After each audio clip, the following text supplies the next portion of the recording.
Oh, Dayo here. Hi, everyone at Kai. Thanks again so much for all of your attention and great questions during my presentation on Monday. I am here because we ran out of time and I wasn't able to address everybody's questions. So I've got a few here from your index cards, and I thought I would run through just my thoughts briefly on some of the great questions you guys have asked. So, just to refresh your memory, I spent some time talking about formality bias in political and economic systems with the focus on Africa, just exploring how sometimes we take for granted that it should be heads of state or heads of large ministries or bureaucracies that are responsible and able to make change when, in my opinion, and in my research, I've found that informal systems, human networks, actually are extremely powerful and robust in responding to major shocks. They're a form of resilience that is endemic across what I'm calling lean economies, which, as many of you pointed out, not only encompasses Africa, but encompasses places like the Caribbean and other parts of Latin America, as well as India, and including parts of the West. So, without further ado, I'm going to try and address some of the questions that you guys have around the speech that I gave and what's next. So, one of the questions is, I should read the whole thing, and I don't have the names of people, but the question reads, I think you're right that it's essential to understand and work with informal systems in the short term. But in the long term, don't we want informal systems to transition to formal systems so that nepotism, arbitrariness, and individual prejudice can make way for the rule of law and more systematic forms of justice? That's a fantastic question, and I agree with you. I think I answered it briefly during the on-stage discussion, but in short, I think I'm a little too impatient on some level to wait for these formal systems to become alive to the potential of informal systems. And I'll give a couple of examples where the formal and the informal worked together successfully when the formal sector recognized and appreciated what was going on in the informal sector and institutionalized it. The first great example is M-Pesa, where this was something where people were doing it informally, where trading airtime back and forth. And it was the telecom in partnership with an aid agency from the UK that actually stepped in, provided seed investment and structure for the M-Pesa mobile money transfer system to grow. So that's one great example. The second example is from Malawi, a series of health clinics that, they had a huge crisis in Malawi around orphans. An entire generation was wiped out by the HIV/AIDS epidemic in the 90s. And so a lot of people were on antiretrovirals. And so helping people know they needed to come back to those places for medical care was a top initiative. And at the same time, there were not a lot of great public health records, right? It was all paper. And at the clinic I went to, I took photos of stacks of paper higher than your head, trying to keep track of people. So what these folks did was they bought a bunch of old touchscreen, sort of like first generation hardware from eBay, if you can believe that, upcycled them, brought them to Malawi, and created a touchscreen interface for these points of care that allowed for processing time for any individual patient to go from 20 minutes down to 30 seconds. And so this improvement in efficiency was enormously successful.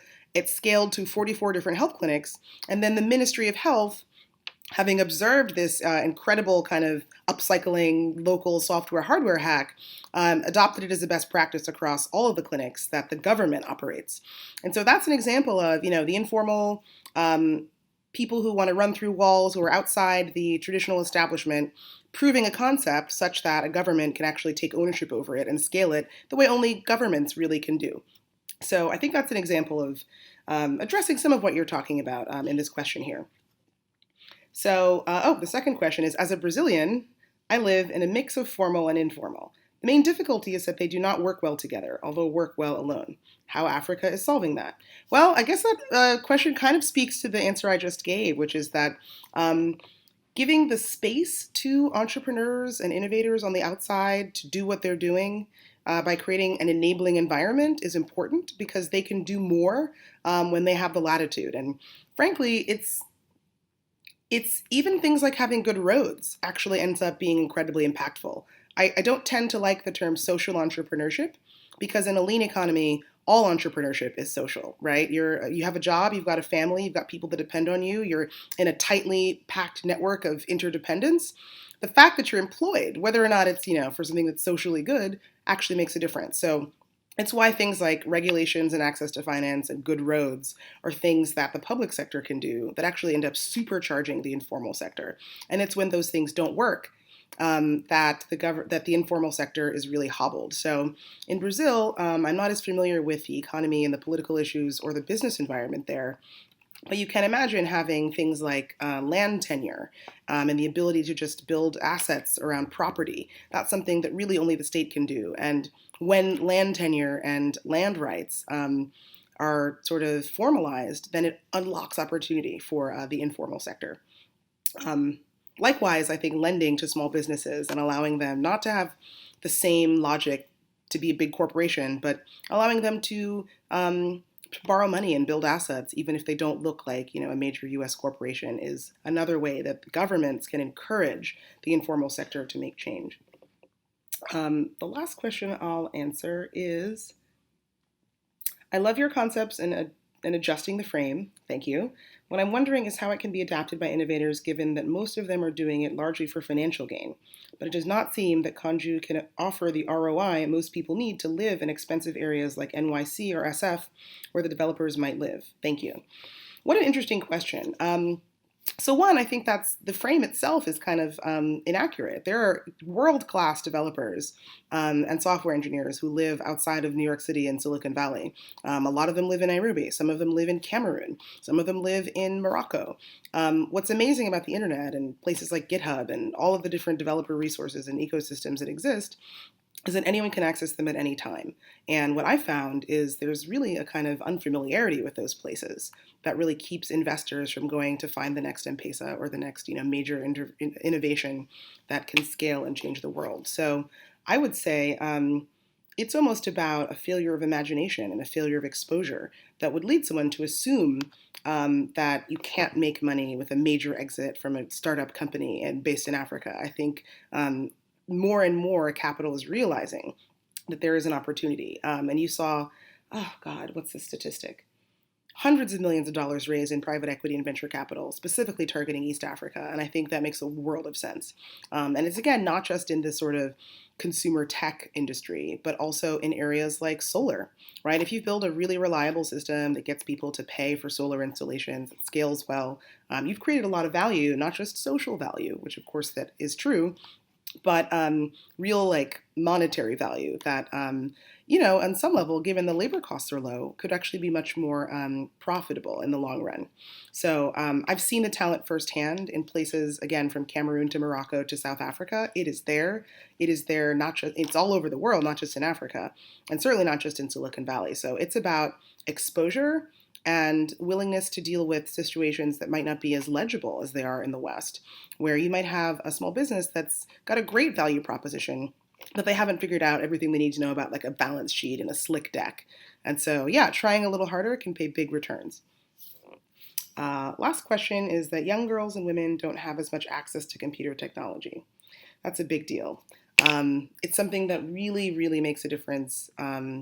Access to knowledge changes lives. It's changed my life. And I think the fact that I'm a woman born in the United States and not a woman born in Nigeria may have something to do with my ability to access knowledge. I think it's a travesty that we don't do more and better.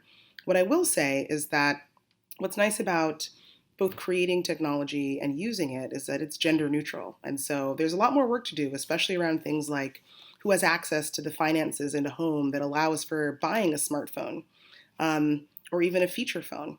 We've also seen that women share phones more often amongst themselves, where a single phone actually gets passed around from person to person. So everyone's got a little bit of ability to sort of access the web.